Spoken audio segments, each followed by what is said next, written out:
In this scorched corner of the world, a silent war rages, not of men, but of spirits. The blinding sun of the Chihuahua Desert is a cruel master, exposing every sin, every scar, and every shard of rot in a man's soul. But even this white-hot light must eventually bow.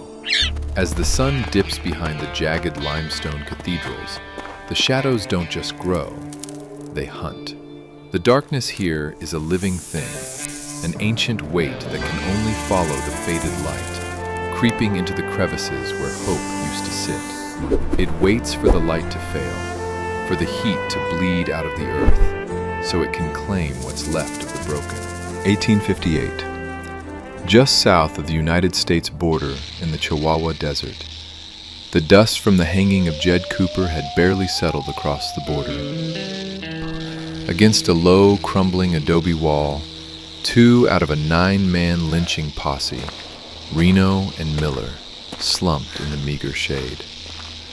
Dust coated their eyebrows and the creases of their mouths, making them look like statues carved from the very silt they sat upon. How long are we gonna sit in this hellhole, Miller? The marshal ain't gonna cross the border. You didn't see his eyes, Reno. That man don't care about borders. He's a ghost with a badge. They were laying low, but the isolation was a slow rot. A young Mexican woman named Elena approached them. As long as we're here, we might as well make ourselves at home. He doesn't look at her like a person. He looks at her like property. Reno and Miller thought the Rio Grande was a finish line, a watery veil that would wash away the blood of Jed Cooper. They were wrong. They didn't find redemption in the dust. They only found a place to hide their shame. Mateo fired a stolen 6-shooter and shattered a hanging clay pot 20 yards away, disintegrated into red shards. Deep within the limestone crevices and the shifting silt, these killers took root like invasive weeds, siring a legacy they were too cowardly to lead and too broken to love. To the world, they were mistakes, the Los Fantasmas of the scrub. But sitting around that fire, the 13 shadows became a pack. They took the name the world spat at them and wore it like iron plate. When that white-hot metal hissed against their skin, they weren't just marking flesh. They were severing the last ties to the fathers who abandoned them. They became a brotherhood of the scarred, bound by a blood oath to hunt the Cooper name until the line is finally severed. The desert is a hungry place, even for a bastard.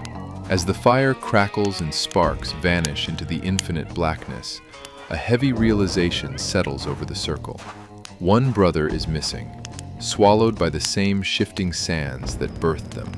In this land of ghosts, the silence is never just silence. It's a warning that the desert is finally ready to harvest what it has waited a decade to claim. The darkness doesn't just watch, it waits for the machines of the light to falter. When the iron horse screeched to a halt under the bruised indigo sky, it wasn't just a train being stopped. It was a puncture in the vein of a world that tried to forget us. As the steam hissed and faded into the cooling desert air, the 13 moved like silhouettes cast by a dying sun, draped in stolen Union overcoats that smelled of cedar and old blood. Inside the luxury cars, the air was thick with the scent of fear and expensive wax. We watched as men of God and men of law offered up their paper and their prayers, neither of which hold value in the limestone crevices of the Chihuahua. Santiago draped pearls over knuckles calloused by the desert's kiln, while Joaquin tossed aside silver pocket watches as if they were common grit. We took their gold, but more importantly, we took their peace. To them, the railroad represents progress, a line of steel cutting through the dirt.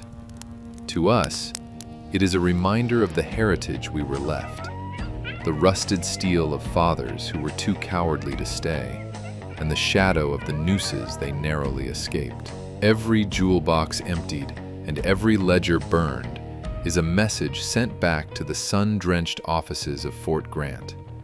The ripples of Jed Cooper's hanging have finally reached the shore.